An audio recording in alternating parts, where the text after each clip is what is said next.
What's up, guys? Ian here, coach of your Ladner Lanturn, bringing you guys a Week 7 team builder, taking on Doogal and the Arizona Zygardinals.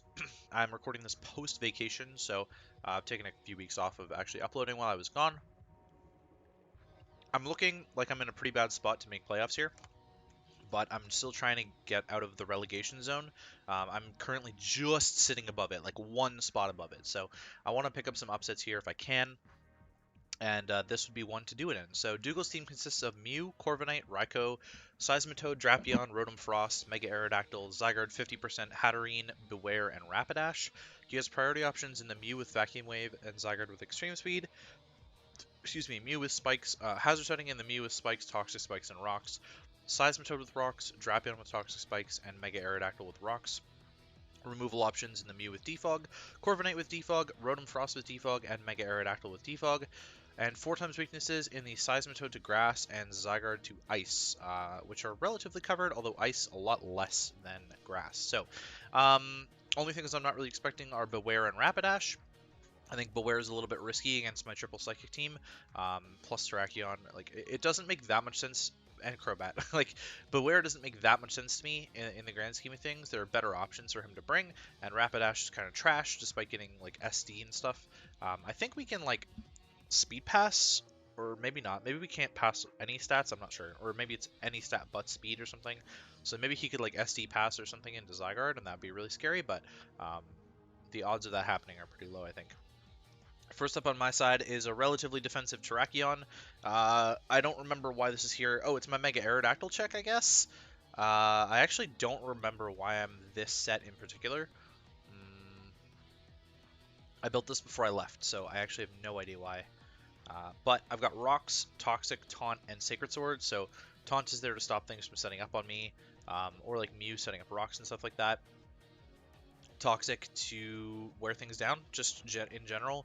And then Sacred Sword, I believe, is there for bulk up Corviknight, or like Coil Zygarde, so I could always break a sub, but I don't remember if there's anything more that Sacred Sword is there for. So that's Terrakion. Mudsdale, I'm bringing also a defensive set with Earthquake, Roar, Rest, and Sleep Talk.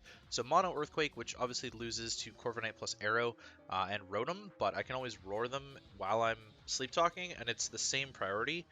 Like it's normal priority. I'm slower than everything anyway, so it's irrelevant, but I do have Roar for that. Hatterene is something to worry about, especially with the Terrakion set that I'm running. It's mono walled by Hatterene, so I need to like switch out on that thing, because it could just Magic Bounce my Rocks away, Magic Bounce my Toxic back, Magic Bounce my Taunt back, and it 4 times resists Sacred Sword, so lots of issues with the Hatterene there. Mudsdale, same sort of thing. Like, I'm going to have to hope that I Earthquake the Hatterene, otherwise I'm a little bit screwed. Yeah. Victini, I'm bringing a Heavy Duty Boots special set with Blue Flare, Energy Ball, U-Turn, and Shadow Ball. Shadow Ball is there almost exclusively just to hit the Mew. Blue Flare hits everything else fine, and Energy Ball hits a lot of stuff fine as well. I wanted U-Turn over Glaciate to get myself a little bit of momentum. Energy Ball is mainly there for the Seismitoad, by the way. If he's expecting me to be like a physical Victini, then either Zygarde or Seismitoad are his best answers, in my opinion, to physical Victini. Like, physical V-Cree Victini looks pretty solid here, unless he wants to bring Flash Fire Rapidash.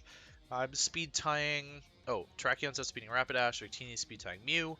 Superior, this is my last game of Superior. I made some drops that you guys will see in week 8. Glare, Sub, Seed with Leaf Storm. This should be okay. The only problem is the Corviknight, which I've got the Victini for.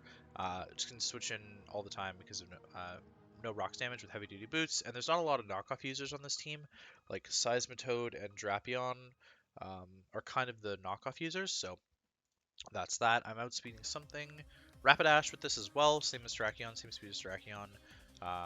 And then I'm a little bit defensive, but hopefully it can go in with Mono Leaf Storm. It depends on if Corviknight comes or not. I think Corviknight probably does come because I've got a Mega Beedrill, and it's like a really good wall to that, but we'll sort of see otherwise. Hoopa, I'm just bringing a Specs Breaker set. Just honestly, it kind of breaks like most of this team single-handedly. Dark Pulse, Psychic, Energy Ball, and Thunderbolt just bodies almost everything. As long as I'm not getting O-Code, which I will by things like Mega Aerodactyl, like U-Turn Mew, U-Turn Corviknight even, but hopefully I can work around that a little bit. Maybe switch into Raikou that does not get Signal Beam coverage anymore and just break away. And that's all setting up for Blastoise to hopefully win the game. I would not be surprised if it's Water Absorb Seismitoad. This matchup's not that great for me. Um, I've got Smash, Aura Sphere, Dark Pulse, and Surf. Surf because it's more damage. I don't need Ice Beam because Surf hits the Zygarde fine. Um, Aura Sphere for what? Corviknight? What do I have Aura Sphere? I seem to be forgetting why I have Aura Sphere over what? Ice Beam? I don't know why I have Aura Sphere over like Earthquake. But I've got Aura Sphere, I don't know, and Dark Pulse is there for the Mew. That's about it. There's not really any other coverage that Blastoise can really use in this matchup outside of maybe Dragon Pulse, I guess. Dragon Pulse could be okay. I don't know why I have Aura Sphere. Life Dew. I mean, I could run Rapid Spin. I'm not running any removal, but whatever. The only one that's weak to rocks this week is running Boots anyways, so it's irrelevant. Yeah, I don't really have a reason. So, 271, I'm outspeeding Scarf Reco at +2, which should be the fastest thing in the entire game. And that also means that I'll outspeed Mega Aerodactyl, so don't really have to worry about that. If I can get the necessary chip, then Blastoise is a super viable win con here. I can set up on a lot of stuff. Zygarde on Bandit 1,000 Arrows from Zygarde, I live, and I can set up on it. So as long as things are chipped, then I'm okay. But I do have to watch out for the like Bandit Extreme Speed in the back. In terms of what I'm not bringing, honestly, no idea why I'm not bringing them. Lele is probably because Corviknight exists, as well as Mew. And I didn't want to set up Psychic Terrain for Hatterene plus Mew. Crobat is because there's Corviknight and a Mega Aerodactyl. I just can't deal with any of them. Super Fang Crobat could have been okay in this matchup because there's no Wish Passer. Unless Hatterene gets it, I'm not sure. But the recovery on certain mons like Raikou, Seismitoad, and Zygarde are very limited. Duraludon is just a horrible Pokemon. I dropped that. I dropped Duraludon, Serp, and Victini. Or I traded Victini. So, sort of see what... you guys will see next week what comes in. Mega Beedrill just mono-walled by Corviknight this game. Can't really do that much to Zygarde either. It's actually okay outside of the Corviknight. Just clicking U-turn over and over and over again. But it gets outsped by Mega Arrow, which is a yikes too. So... worrying trends there. Lanturn is mono lose to Seismitoad, and it's okay if I wanted a Raikou wall, but I don't really need one, I don't think, in this game, so I'm not bringing Lanturn. And that is about that. So hopefully you guys enjoyed, and I will catch you guys for the match.